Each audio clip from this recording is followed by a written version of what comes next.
Mahilig din ako magkape. Pero madalang akong pumasok sa mga coffee shops kasi bukod sa namamahalan ako, mas gusto ko din magkape sa tahimik na lugar. Kaya naman pag nagta-travel ako, kadalasan yung mga binibisita ko na coffee shops ay yung mga may view at kokonti ang tao. Dito naman sa bahay, dito lang ako gumagawa ng kape. Meron akong grinder tsaka coffee press. Pero hindi na to ngayon ang gamit ko.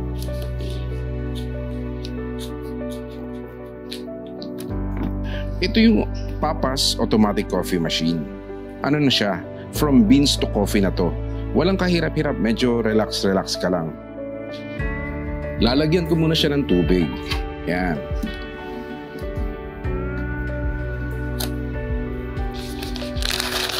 Tapos lalagyan ko na rin ng coffee beans.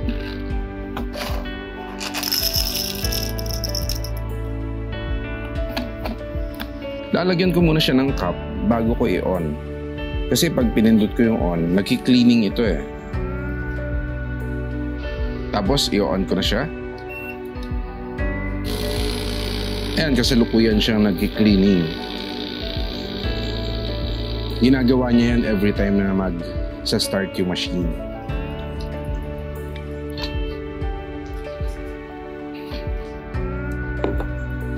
Ipapakita ko muna sa inyo yung espresso.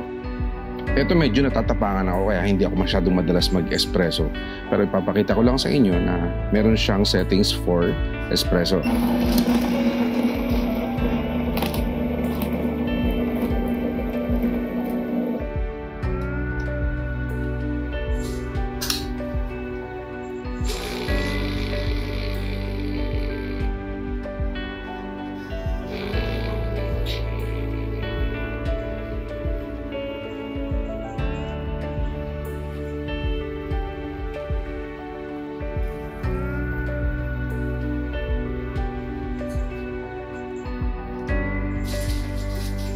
Ngayon, ano din siya, nako-configure din yung settings ng espresso.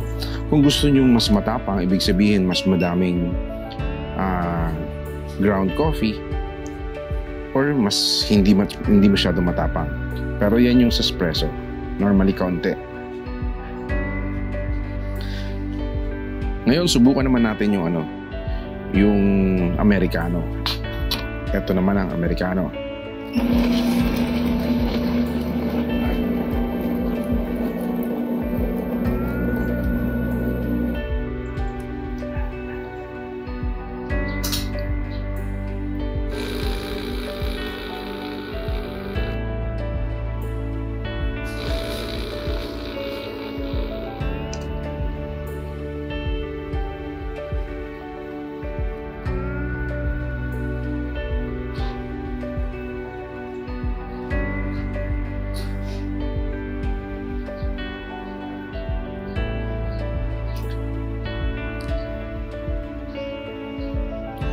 Yan yung Americano. So pwede mo rin siyang dagdagan ng tubig. Meron ditong button after nung ito espresso, ito Americano. Meron ditong button na kung gusto mong dagdagan pa ng tubig. Yan. Tapos dito lang naman kung i-stop ko na yung tubig. Papatayin ko na siya. Yan. So pwede ko na siyang haluin. Meron ding button dito na times 2 ang nakalagay. Ibig sabihin yan kung 2 serving ang gusto mo. 2 serving ng espresso or 2 serving ng Americano. So, para doon, kailangan mo siguro ng mas malaking mug.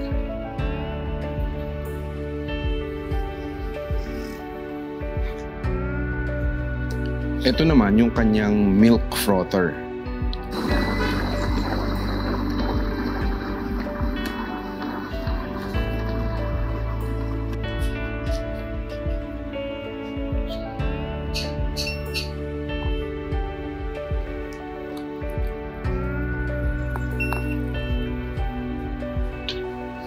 Hindi siya mahirap linisin.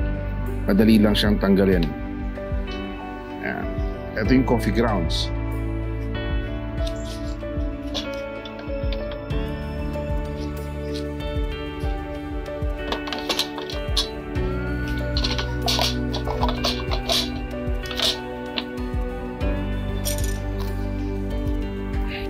Ito naman yung kanyang brewing part. So, binubunot lang siya, tapos huhugasan lang siya. Every 3 days pwede daw. So, ano lang siya sa running water ng nakatayo.